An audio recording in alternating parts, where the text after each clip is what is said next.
In the world of royals, absence speaks louder than appearances. Today, we delve into the enigmatic absence of the Princess of Wales.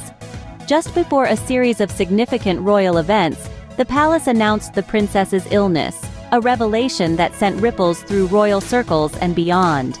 It was March when the news broke, leaving many to ponder why the timing coincided so closely with Easter and other key public engagements. Before this unexpected announcement, royal insiders and palace courtiers were abuzz with plans for Kate's robust return in April. Media outlets like The Sun and TMZ even circulated images and videos purportedly showing Kate briskly exiting the Windsor farm store. These reports painted a picture of a princess actively engaged in daily life, contradicting the later, stark announcement of her illness. Adding layers to this complex narrative, different sources offered conflicting insights. Some hinted at a possible re-emergence in the autumn, while others suggested she might remain out of the public eye for the entirety of the year. This whirlwind of information, or the lack thereof, has only fueled public speculation and concern. As the palace's communication seems to waver between openness and opaque silence, the public's role shifts from mere observers to active participants in the dialogue around her health and presence. With every non-appearance and missed event, the intrigue deepens, leaving everyone asking, what is truly going on behind the palace walls? As the palace walls remain silent, the public's curiosity only grows. What could be the story behind this royal silence? When a royal steps back, the world leans in. Let's explore the flurry of responses and speculations surrounding Kate's public absence. The media has been buzzing, each outlet presenting its own narrative. The Sun and TMZ, for instance, have shown images of a quick-paced Kate emerging from the Windsor farm store, aligning with claims that she's been active and about. Yet, with no independently confirmed sightings, these stories remain unverified. On the other hand, the Mail and the Daily Beast offer a more somber outlook. Their royal informants suggest that we may not see Kate until autumn, or perhaps not at all this year. Vanity Fair, however, refutes the idea of Kate being absent throughout 2024. The truth, it seems, is as elusive as the princess herself. Amid the media frenzy, the role of royal insiders can't be underestimated. Their words, whispered in the eager ears of reporters, shape the public's perception. And recently, they've been insisting that Kate is running errands, spending time with her family, and maintaining a semblance of normalcy. But without photographic evidence or confirmed sightings, these reports only add to the speculation. Royal experts, too, have weighed in, their predictions painting a picture of a royal calendar without Kate. The consensus? June's events will likely pass without her. No D-Day in Normandy, no appearance at the Duke of Westminster's wedding, no royal ascot. And most notably, no trooping the color. Royal expert Kinsey Schofield even claims that there's no pressure from William or Charles for Kate to attend. The media swirl, the insider whispers, the expert forecasts, all contribute to a narrative that is both captivating and confounding. The absence of the Princess of Wales has created a vacuum, and in its place, speculation and conjecture have flourished. With each report, the plot thickens, but what remains clear is the uncertainty of the situation. A royal's duty often aligns with a packed calendar.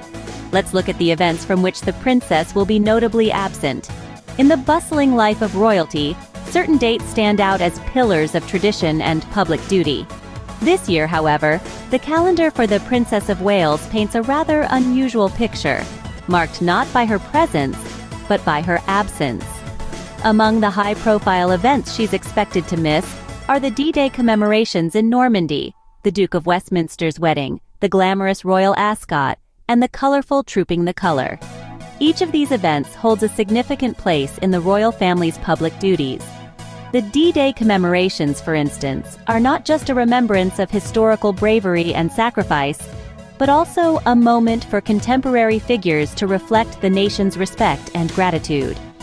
The absence of the princess here sends a ripple through the fabric of this solemn occasion. Then there's the Duke of Westminster's wedding.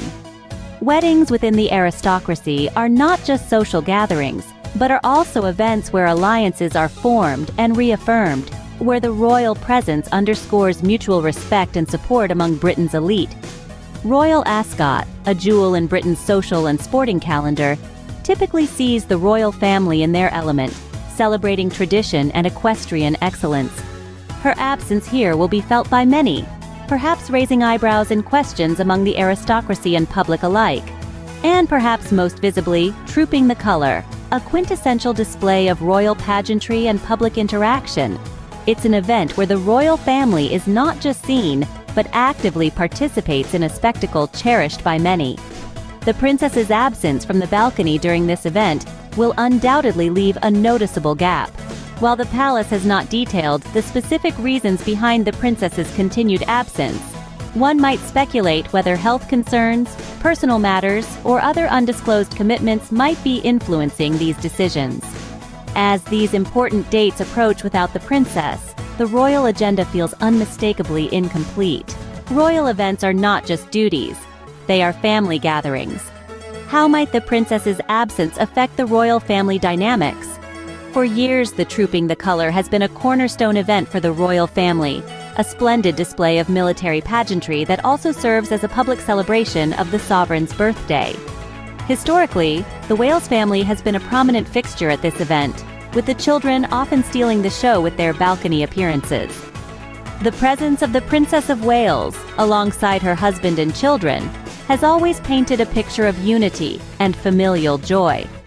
However, this year, the dynamics are poised to shift. With the princess's absence, there is burgeoning curiosity about whether the two younger Wales children will partake in the Trooping the Color without their mother. For the past several years, all three children have been seen on the balcony, waving to the crowds and participating in the royal tradition. Their absence, or altered participation, could send ripples through public perception and royal family dynamics. The impact of the princess's absence extends beyond just logistical changes at events. It touches the very essence of public expectations and the family's image. Royal appearances are not merely about fulfilling royal duties. They are also about projecting an image of stability, continuity, and family unity to the public. Her absence might lead to a reshuffling of roles within the family, perhaps thrusting the children or other family members more into the limelight. Moreover, such changes could influence how the public perceives the cohesion and adaptability of the royal family. Are they able to maintain the same public affection and engagement in the absence of one of their most prominent figures? This situation could serve as a poignant reminder of the personal challenges that lie behind the public personas of royal figures. Royal or not, family is family, and each absence is deeply felt. How will the royal family adapt to this change? Looking ahead, the royal schedule doesn't pause. What can we expect for the future of royal appearances? In the ever-evolving narrative of the royal family, the absence of the Princess of Wales from public engagements has sparked a flurry of speculation and concern. Experts suggest a range of scenarios for Kate's potential return to the public eye. Drawing upon historical precedents, it's not unusual for members of the royal family to take extended breaks for health reasons, only to return with a carefully managed schedule. This could mean a gradual reintroduction to public life, with select, low-pressure engagements to ease the princess back into her duties. Meanwhile, the royal family remains a robust institution, adept at adapting to change. In the absence of the princess, other royals have stepped forward, taking on additional responsibilities and engagements to fill the gap. This redistribution of duties is not just a testament to the family's resilience, but also an opportunity for younger royals to step into more prominent roles, gaining valuable experience and public exposure. The long-term impact of the princess's health on her royal duties is yet to be fully understood. However, the royal family's history of navigating personal challenges in the public eye suggests they will continue to do so with grace and flexibility.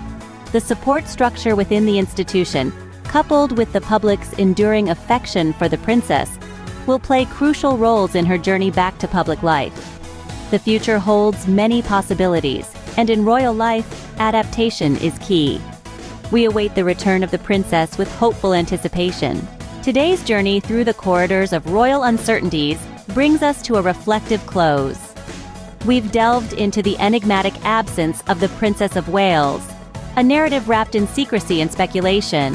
From the sudden cancellation of expected public appearances to the swirl of rumors in the media, it's clear that her absence shapes not only her personal narrative, but also the royal agenda. We pondered over the implications of such a high-profile withdrawal from public duties. How does this affect the royal engagements? And what does it mean for those who hold the monarchy dear? It stirs a broader dialogue about transparency, public expectations, and the very human challenges faced by those in the highest echelons of society. Thank you everyone for watching the video. Show some love by subscribing and sharing this video. Remember to leave a comment. Thank you. I am your loyal host, Zane.